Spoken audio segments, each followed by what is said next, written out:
Welcome to our channel. நம்ம இப்போ 11th standard சிறப்பு தமிழ் பார்க்கலாம். ஃபஸ்ட்டு 6th to 12th நம்ம பார்க்க வேண்டாம், ஆல்ரெடி நம்ம படிச்சிருப்போம். இப்போ கொஞ்சம் ரிவர்ஸில் 11th 12th சிறப்பு தமிழை நம்ம ஃபஸ்ட்டு கான்சென்ட்ரேட் பண்ணலாம். ஏன்னா மினிமம் ஒரு 5 கொஷினாவது இதுலேருந்து கேட்டுடுறாங்க. இப்போ நம்ம 11th ஸ்டாண்டர்டோட ஃபஸ்ட் இயரில் இருக்கிறத நம்ம பார்க்கலாம்.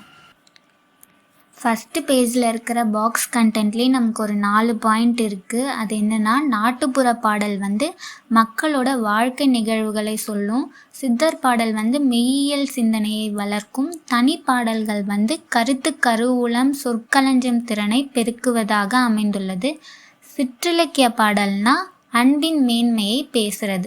இது ஜஸ்ட் நம்ம பொருத்துகளை எக்ஸ்பெக்ட் பண்ணலாம், அதனால தெரிஞ்சுக்கும். ஒரு மொழியை ஒரு கவிதையை வச்சு தான் மதிப்பிடுறாங்க. மொழியினோட மாண்பும் செறிவும் அம்மொழியின் கவிதை கொண்டே மதிப்பிடப்படுகின்றன. நெக்ஸ்ட் லாஸ்ட் லைனில் இயற்கை சார்ந்த மக்கள் வாழ்வியலை கொண்ட கவிதைகள் தமிழில் தான் முதல்ல எழுதப்பட்டன. இந்த கொஷின் நம்ம கண்டிப்பாக எக்ஸ்பெக்ட் பண்ணலாம்.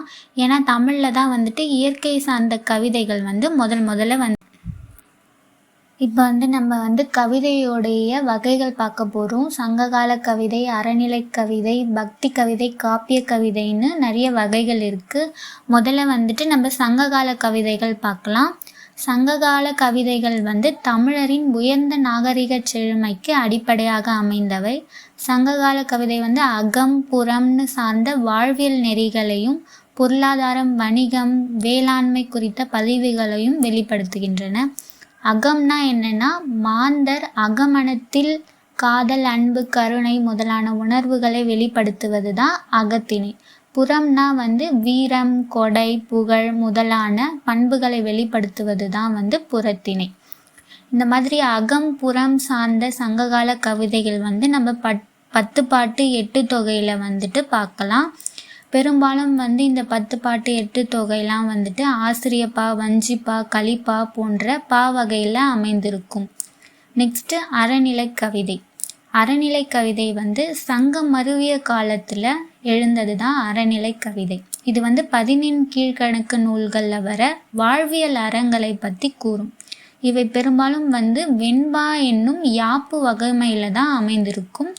14 கீழ்கணக்கு நூலில் திருக்குறளும் ஒன்று குறிப்பிடத்தக்கது.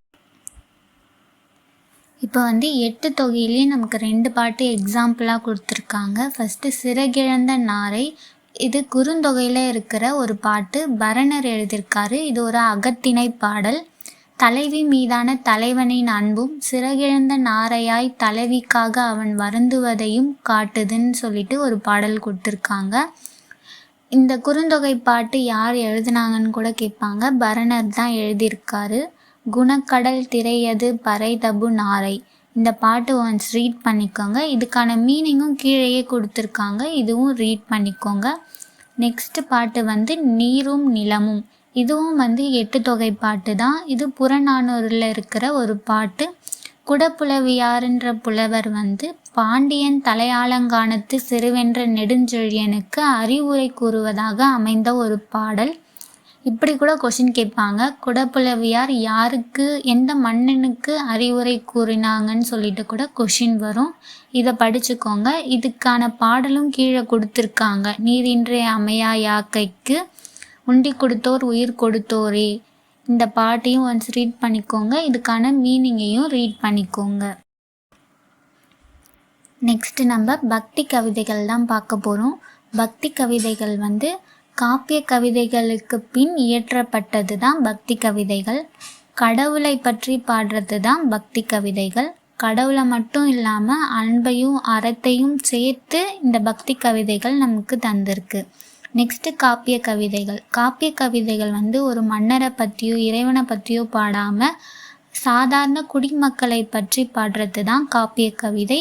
இதுலேயும் காதல், வீரம், அறம், வாழ்வினுடைய நிலையாமையை பற்றி சொல்கிறது தான் காப்பிய கவிதை. இது கூட ஒரு கொஷினாக வரலாம். வாழ்வினுடைய நிலையாமையை பற்றி கூறுறது காப்பிய கவிதை. மணிமேகலையில் மாந்தருக்கு அறமே நிலையானதுன்னு சொல்லியிருக்காங்க. அதுக்கான பாடல் வரிகளும் நமக்கு கொடுத்துருக்காங்க. இந்த பாடல் வரிகளும் ஒன்ஸ் ரீட் பண்ணிக்கோங்க, இதுவுமே கேட்கலாம். சிற்றிலக்கிய கவிதைகள்.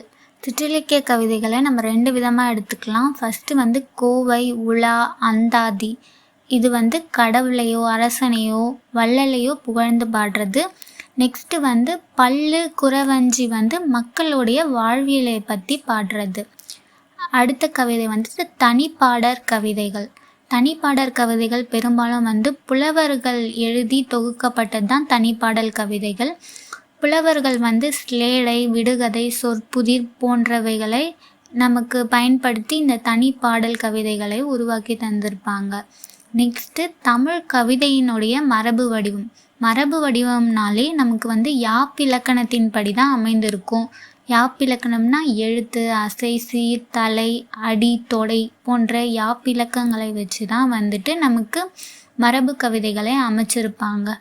மோஸ்ட்லி இது வெண்பா, ஆசிரியப்பா, வஞ்சிப்பா, கலிப்பா போன்ற பா வடிவங்களையும் இருக்கும். அப்படி இல்லைன்னா கன்னி, சிந்து, தெம்மாங்கு, கும்மி போன்ற மரபு கவிதைகள் வழியாகவும் நமக்கு இது இருக்கும்.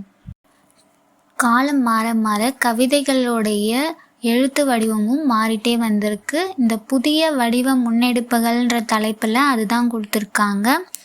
இதில் ஒரு பாடல் வரியும் கொடுத்துருக்காங்க தொல்காப்பியத்தோட. விருந்தே தானும் புதுவது புனைந்தன்ற பாடல், இதுவும் இம்பார்ட்டண்ட். இந்த பாடலையும் படிச்சுக்கோங்க. நெக்ஸ்ட்டு 19ஆம் நூற்றாண்டின் இறுதியிலும் 20ஆம் நூற்றாண்டின் தொடக்கத்திலையும் தான் புது கவிதைகள் வந்து தோன்றிருக்குன்னு சொல்லியிருக்காங்க. நெக்ஸ்ட்டு புது கவிதைன்ற டாப்பிக்கில் வந்துட்டு நமக்கு ஒரு பாடல் வரி கொடுத்துருக்காங்க. சுவை புதிது, பொருள் புதிது, வளம் புதிது, சொற்புதிது, சோதிமிக்க நவக்கவிதைன்னு பாரதியார் எழுதின லைன் அது. புது கவிதைக்கு விளக்கம் கொடுத்துருக்காரு. ஸோ புது கவிதைனாலே நமக்கு ஃபஸ்ட்டு பாரதியார் தான் வந்துட்டு ஞாபகம் வரும். பாரதியார் வந்து காட்சின்ற தலைப்பில் எழுதின முதல் வசன கவிதை தான் வந்துட்டு புது கவிதையோடைய வடிவத்தை மாற்றிருக்கு. அதுக்கான பாடல் வரிகளும் இங்கே கொடுத்துருக்காங்க. தீ இனிது, நீர் இனிது, நிலம் இனிதுன்ட்டு. ஸோ இந்த பாடலையும் படிச்சுக்கோங்க. இந்த கொஷினை வந்து நம்ம கண்டிப்பாக எக்ஸ்பெக்ட் பண்ணலாம். ஏன்னா பாரதியார் எந்த வசன கவிதையில் வந்துட்டு புது வடிவத்தை கொடுத்துருக்காருன்னு கூட கேட்பாங்க. காட்சின்ற வசன கவிதையில் தான் அவர் புது கவிதையோடைய வடிவத்தை கொடுத்துருக்காரு.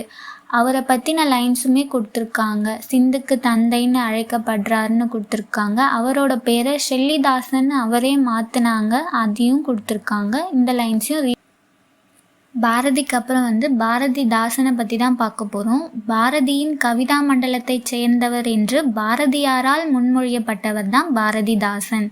பாரதிதாசன் வந்து பெண் விடுதலை, தமிழ் வளர்ச்சி, சாதி ஒழிப்பு, மூட பழக்க வழக்கங்கள் போன்ற கருத்துக்களுக்கு வந்து முக்கியத்துவம் கொடுத்திருப்பார்.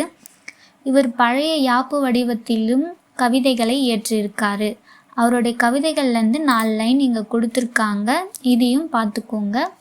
தன்மொழி தன்னாடு தம் மக்கள் அப்படின்னு பாடினவர் தான் பாரதிதாசன்.